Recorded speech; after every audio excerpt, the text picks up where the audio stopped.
अध्याय 1। गुरु, शास्त्र और भगवान की कथा का अधिकार। इस विषय में प्रवेश करने से पहले एक बात स्पष्ट समझ लेनी चाहिए कि भगवान की कथा पर किसी एक व्यक्ति, वर्ग या विशेष पात्र का अधिकार नहीं है। भगवान की कथा में सबका अधिकार है, क्योंकि कथा का प्रयोजन केवल किसी बाहरी उपलब्धि की प्राप्ति नहीं, बल्कि जीव को उसके अपने स्वरूप और भगवान के चरणों में स्थित प्रेम की ओर ले जाना है। शास्त्र के गहन अर्थों में जो कुछ अत्यंत गूढ़ रूप से छिपा हुआ है, उसकी प्राप्ति भी भगवान की कथा के आश्रय से अनायास हो सकती है। जब भगवान की कथा सुनते सुनते भगवान के चरणों में प्रेम उत्पन्न होता है, तब अनेक ऐसी सिद्धियां और उपलब्धियां, जिनके लिए मनुष्य अलग अलग प्रयास करता रहता है, वे अपने आप उसके जीवन में फलित होने लगती हैं। लेकिन कथा का वास्तविक लाभ तभी होता है जब मनुष्य स्वयं को प्राप्त करना चाहता हो और शास्त्र का आश्रय स्वीकार करता हो। शास्त्र और गुरु मनुष्य पर कोई बाहरी वस्तु आरोपित नहीं करते। वे उसके भीतर पहले से विद्यमान उस पात्रता को जागृत करते हैं जिसके कारण वह अपने स्वार्थ और परमार्थ का बोध ग्रहण कर सकता है। जिनमें वह ग्रहणशीलता नहीं होती, वे शास्त्र के सामने होकर भी उसके लाभ से वंचित रह सकते हैं। इसीलिए गुरु और शास्त्र के प्रति श्रद्धा और विनय आवश्यक है। बालक जब किसी गुरु के पास जाता है, तो प्रारंभ में उसे बहुत सी बातें केवल इसलिए स्वीकार करनी पड़ती हैं कि वह अभी उनके गहन कारण को नहीं जानता। यदि वह हर बात पर अपने अज्ञान से तर्क करता रहे, तो शिक्षा का क्रम ही टूट जाएगा। समय आने पर वही बातें उसके अनुभव और विवेक से स्वयं स्पष्ट हो जाती हैं। अध्यात्म में भी ऐसा ही है। शास्त्र के प्रत्येक वाक्य को अपनी वर्तमान बुद्धि की सीमा में बांध देना उचित नहीं। पहले आश्रय, फिर अभ्यास, फिर अनुभव और उसके बाद गहन अर्थ का प्रकाश, ये क्रम अधिक स्वाभाविक है। इसी कारण इस विषय में गुरु का स्थान अत्यंत महत्वपूर्ण है। गुरु शास्त्र का स्थान नहीं लेते, बल्कि शास्त्र के आशय को ग्रहण करने की पात्रता प्रदान करते हैं। और शास्त्र उस सत्य की ओर संकेत करता है जिसे अंततः मनुष्य को स्वयं अनुभव करना है। भगवान की कथा इसलिए केवल सुनने की वस्तु नहीं है, वह चित्त को भगवान की ओर मोड़ने का माध्यम है। कथा में भगवान का नाम है, भगवान का स्वरूप है, भगवान के गुण और चरित्र हैं, इसलिए कथा का आश्रय लेते लेते जीव की चेष्टा भी उसी दिशा में प्रवृत्त होने लगती है। इसलिए इस ग्रंथ का उद्देश्य भी केवल बहुत सी नई बातें बता देना नहीं है। उद्देश्य यह है कि जो बात वेद, उपनिषद, पुराण, स्मृति, शास्त्र और संत वाणी में विभिन्न रूपों में कही गई है, उसे एक ऐसी दृष्टि से सामने रखा जाए जिससे मूल तत्व अधिक स्पष्ट हो सके। कथन का ढंग अलग हो सकता है, दृष्टि अलग हो सकती है, किसी स्थान पर आधार अलग हो सकता है, लेकिन सत्य का मूल एक ही है। अतः यहाँ भी एक बात आरंभ में ही निश्चित कर लेनी चाहिए। बहुत अधिक जानना पुरुषार्थ नहीं है, जो करने योग्य है, उसे जानकर करना ही पुरुषार्थ है। शास्त्र का ज्ञान यदि जीवन में उतरकर कर्तव्य, संयम, भाव की रक्षा, भगवान के नाम का आश्रय और अपने स्वरूप की खोज में परिणत नहीं होता, तो वह केवल जानकारी बनकर रह जाता है। इसलिए इस पूरे विषय की पहली सीढ़ी है गुरु का आश्रय, शास्त्र में श्रद्धा, भगवान की कथा का श्रवण और अपने स्वरूप को प्राप्त करने की सच्ची इच्छा। यहीं से आगे की पूरी यात्रा आरंभ होती है। अध्याय 2। शास्त्र का प्रयोजन, पुरुषार्थ और भगवत प्रायणता। मनुष्य के लिए सबसे पहले ये जानना आवश्यक है कि क्या करने योग्य है। जो करने योग्य है, उसे केवल जानना पर्याप्त नहीं, उसे जानकर करना चाहिए। संसार के बहुत से कार्य यदि पूरे नहीं भी होते, तो मनुष्य का बहुत कुछ नहीं जाता। लेकिन यदि मनुष्य अपना वास्तविक पुरुषार्थ खो देता है, तो उससे क्या क्या चला जाता है, इसका अनुमान भी सहज नहीं लगाया जा सकता। इसीलिए शास्त्र का प्रयोजन संसार के विषयों की संख्या बढ़ाना नहीं, बल्कि मनुष्य को उसके स्वार्थ और परमार्थ दोनों का बोध कराना है। मनुष्य को सामान्यतः ये भी स्पष्ट नहीं होता कि उसका वास्तविक स्वार्थ क्या है और उसका परमार्थ क्या है। ब्रह्मविद्या इसी रहस्य को अनेक प्रकार से उद्घाटित करती है।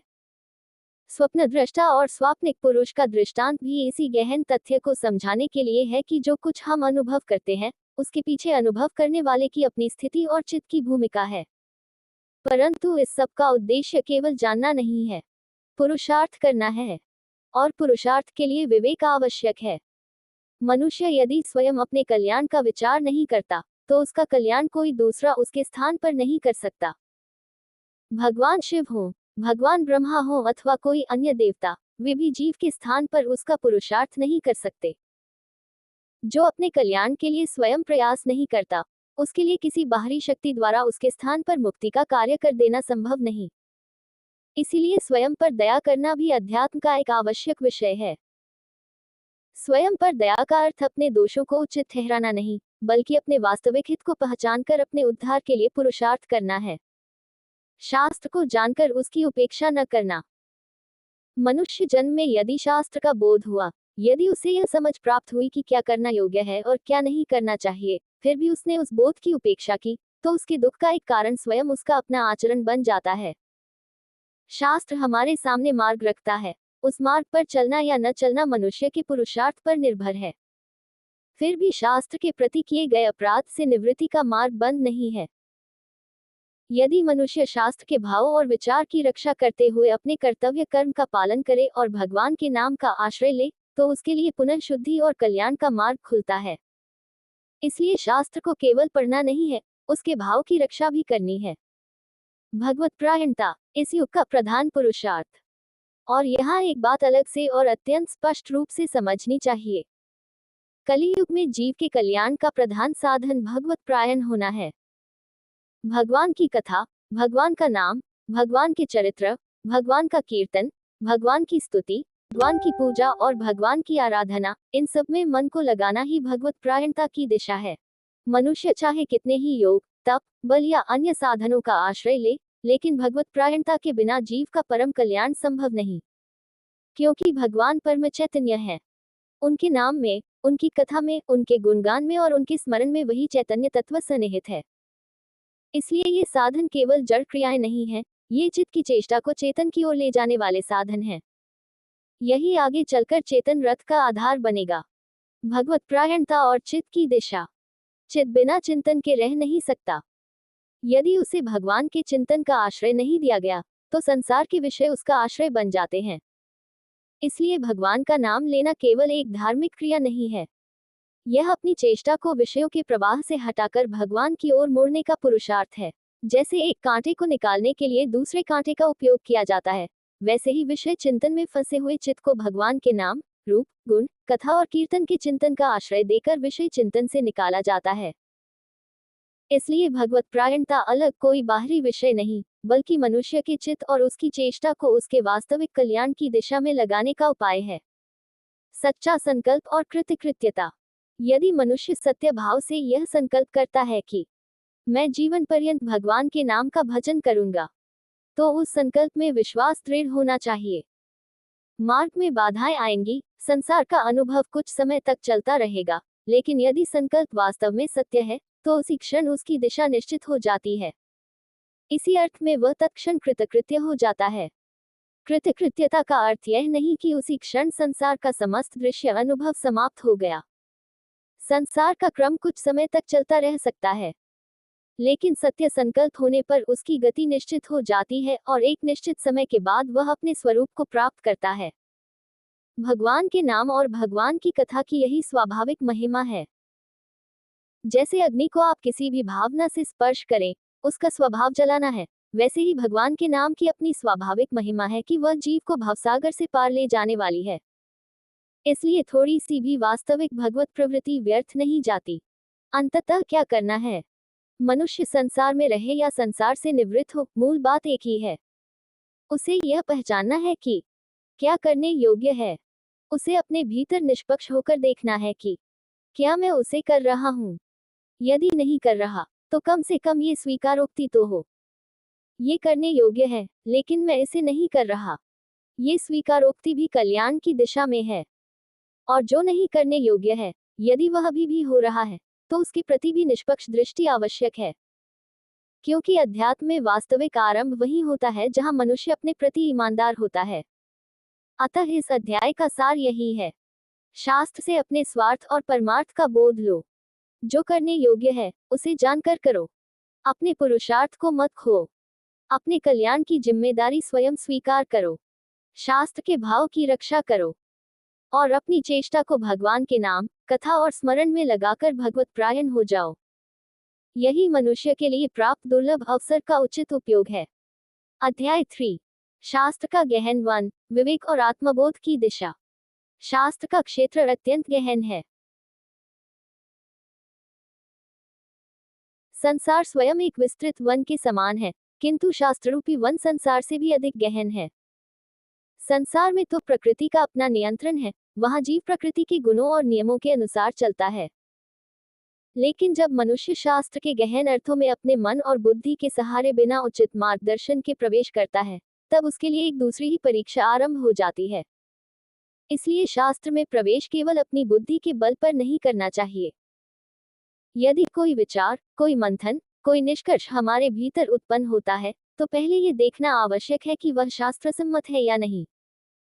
उसके लिए गुरु का आश्रय, उचित मार्गदर्शन और शास्त्र की परंपरागत दृष्टि आवश्यक है। क्योंकि आधा अधूरा ज्ञान कई बार पूर्ण अज्ञान से भी अधिक भ्रम उत्पन्न कर देता है। शास्त्र का एक एक वाक्य अपने भीतर अनेक स्तरों का अर्थ रख सकता है। वेद, उपनिषद, पुराण, स्मृति और संतवाणी में एक ही तत्व अलग अलग दृष्टियों और अलग अलग प्रयोजनों से प्रकट हुआ है। कहीं उसका केंद्र ज्ञान है, कहीं भक्ति, कहीं कर्म, कहीं उपासना, कहीं कथा और कहीं रूपक। इसलिए यदि किसी ग्रंथ में कोई बात किसी दूसरे शास्त्र से भिन्न भाषा में दिखाई दे, तो तत्काल विरोध नहीं मान लेना चाहिए। संभव है कि दृष्टि अलग हो, आधार अलग हो, कथन का प्रयोजन अलग हो, लेकिन प्रकाशित होने वाला तत्व एक ही हो। इसीलिए इस विषय में कथा, रूपक और सूत्रों को केवल बाहरी अर्थ में पकड़ना उचित नहीं। कथा के भीतर छिपा हुआ मूल तत्व। भगवान की कथा में सबका अधिकार है। कथा के भीतर जो गूढ़ तत्व छिपा है, वह केवल कठिन दार्शनिक तर्कों से प्राप्त हो, ऐसा आवश्यक नहीं। जब मनुष्य भगवान की कथा सुनता है, भगवान के नाम का आश्रय लेता है और भगवान के चरणों में प्रेम उत्पन्न करता है, तब अनेक गूढ़ बातें उसके भीतर अनायास स्पष्ट होने लगती हैं। इसलिए भगवान की कथा ज्ञान का विरोध नहीं करती, बल्कि कथा के माध्यम से ज्ञान अपने उचित स्थान पर प्रकाशित हो सकता है। लेकिन कथा का लाभ लेने के लिए मनुष्य को स्वयं को प्राप्त करने की इच्छा होनी चाहिए। यदि मनुष्य स्वयं को ही प्राप्त नहीं करना चाहता, यदि उसके भीतर भगवान के चरणों में प्रेम की इच्छा नहीं है, यदि गुरु के चरणों में श्रद्धा और प्रेम नहीं है, तो शास्त्र, ग्रंथ, वाक्य और दर्शन उसके लिए अपना वास्तविक लाभ प्रकट नहीं कर पाते। शास्त्र का उद्देश्य बुद्धि का प्रदर्शन नहीं। यहाँ एक अत्यंत महत्वपूर्ण बात है। शास्त्र इसलिए नहीं है कि मनुष्य बहुत सी बातें जानकर अपने ज्ञान का प्रदर्शन करे। बहुत कुछ जान लेना और कुछ भी न करना, यह अध्यात्म का प्रयोजन नहीं। जो करने योग्य है, उसे जानना और फिर करना ही वास्तविक पुरुषार्थ है। इसलिए इस ग्रंथ में भी जितने गूढ़ विषयों की चर्चा की जाएगी, उनका उद्देश्य यह नहीं कि मनुष्य प्रत्येक रहस्य का विद्वान बन जाए।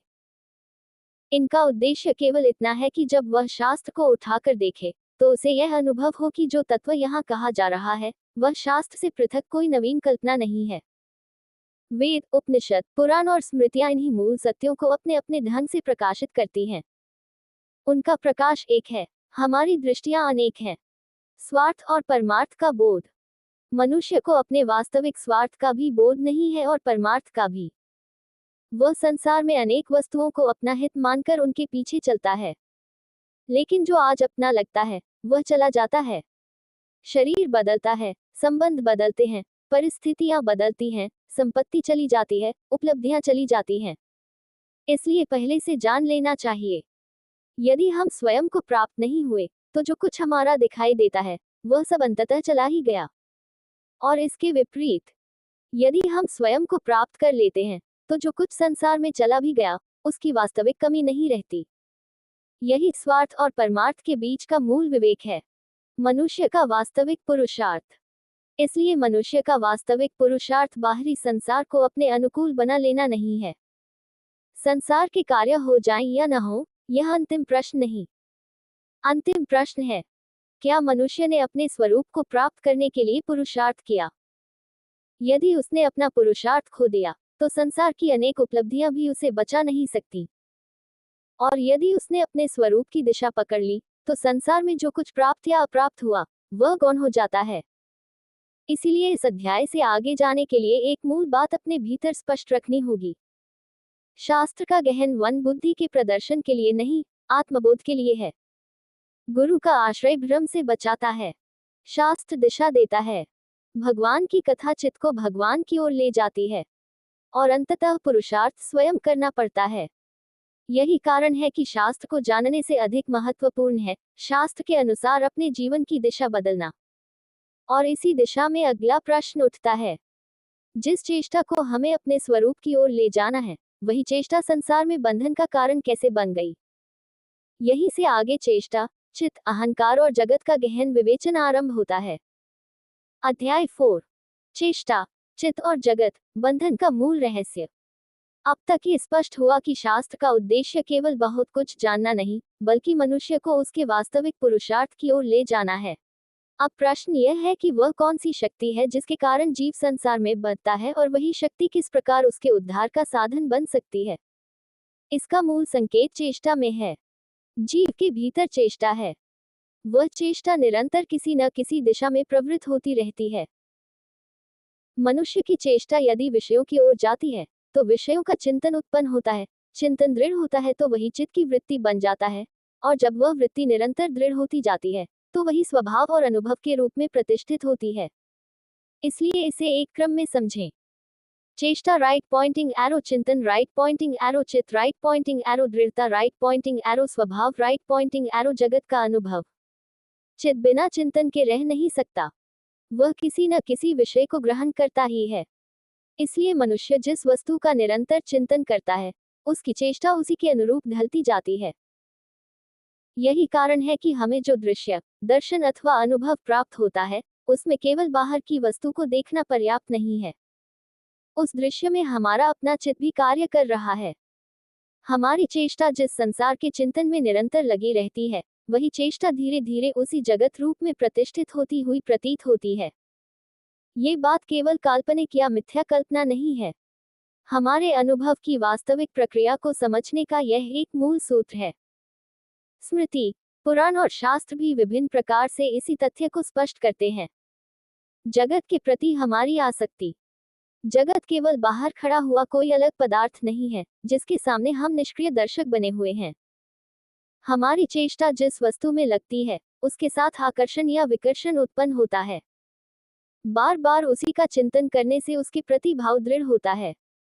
भाव की दृढ़ता आगे चलकर आसक्ति बनती है। इस प्रकार जिस वस्तु में चित्त की चेष्टा बार बार प्रतिष्ठित होती है, वही हमारे अनुभव में अधिकाधिक दृढ़ होती जाती है। यही संसार के बंधन की दिशा है। इसलिए यदि मनुष्य केवल बाहर की वस्तुओं को बदलता रहे, लेकिन अपनी चेष्टा को न बदले, तो उसका मूल बंधन नहीं छूटता। चेष्टा का जगत रूप होना। यहाँ एक अत्यंत सूक्ष्म बात समझनी है। हमारी चेष्टा स्वयं मूलतः चेतन प्रवृत्ति है, लेकिन जब वही चेष्टा विषयों के चिंतन में दृढ़ होकर चित्त रूप में प्रतिष्ठित होती है, तो वह जड़ रूप में प्रतीत होने लगती है। यही कारण है कि संसार में अनेक वस्तुओं के अपने अपने स्वभाव, गुण, आकर्षण और विकर्षण दिखाई देते हैं। वास्तव में जिस चेष्टा को मनुष्य अपने भीतर जागृत रूप में अनुभव करता है, उसी के व्यापक और जड़ रूप को प्रकृति के विभिन्न स्तरों में देखा जा सकता है। इसलिए संसार को समझने के लिए केवल पदार्थ को देखना पर्याप्त नहीं, उसके पीछे प्रतिष्ठित चित्तगत दृढ़ता और चेष्टा को भी समझना होगा। कृत्रिम अहंकार की भूमिका। इस प्रक्रिया में अहंकार अत्यंत महत्वपूर्ण है। जो कृत्रिम अहंकार स्वयं को अलग अलग रूपों में मैं मानकर संसार में भ्रमण करता है, वही अपनी चेष्टा को विभिन्न विषयों और अनुभवों से जोड़ता है। अहंकार की दृष्टि से उसकी आत्मा उसकी चेष्टा ही है। जब ये चेष्टा विषयों में उलझती है, तो अहंकार उन विषयों को अपना मानकर उनके साथ संबंध बनाता है। फिर वही संबंध भाव बनते हैं, भाव दृढ़ होते हैं, और उसी दृढ़ता के अनुसार जीव सुख दुख का अनुभव करता है। इसलिए अहंकार का केवल विरोध करना पर्याप्त नहीं, कृत्रिम अहंकार की चेष्टा का उद्धार करना ही वास्तविक पुरुषार्थ है। वही अहंकार जब पुरुषार्थ करता है, तो उसी में अंततः वह मूल चेतना प्रकाशित हो सकती है। तब अहंकार का कृत्रिम, सीमित मैं अपने वास्तविक आधार की ओर लौटता है। जगत को केवल मिथ्या कह देने से समाधान नहीं। इसलिए ये कहना कि सब मिथ्या है और फिर विषयों में उसी प्रकार लगे रहना कोई समाधान नहीं। जिस जगत का अनुभव हो रहा है, उसमें हमारी चेष्टा की प्रतिष्ठा है। उसे समझना है, उससे अपने चित्त की रक्षा करनी है और अपनी चेष्टा को उसके मूल की ओर मोड़ना है। यही कारण है कि मनुष्य का पुरुषार्थ संसार को नष्ट करना नहीं, बल्कि संसार के आकर्षण से अपनी चेष्टा को बचाना है। यदि बाहर की चेष्टा निरंतर विषयों में लगती रही, तो वही हमें पुनः उसी जड़ प्रवाह में ले जाएगी। और यदि उसी चेष्टा को अंतर्मुख किया गया, तो वही हमें उस मूल सत्ता की ओर ले जाएगी जहां से उसका वास्तविक प्रकाश है। अतः प्रश्न बदलना होगा। मनुष्य सामान्यतः पूछता है, ये संसार क्या है? लेकिन अध्यात्म में इससे अधिक उपयोगी प्रश्न है, मेरी चेष्टा कहाँ लगी हुई है? क्योंकि जहाँ चेष्टा है, वही चिंतन है। जहाँ चिंतन है, वही चित है। जहाँ चित दृढ़ है, वही भाव और अनुभव की दृढ़ता है। और जहाँ ये दृढ़ता है, वही जीव का बंधन या उसकी मुक्ति की दिशा बनती है।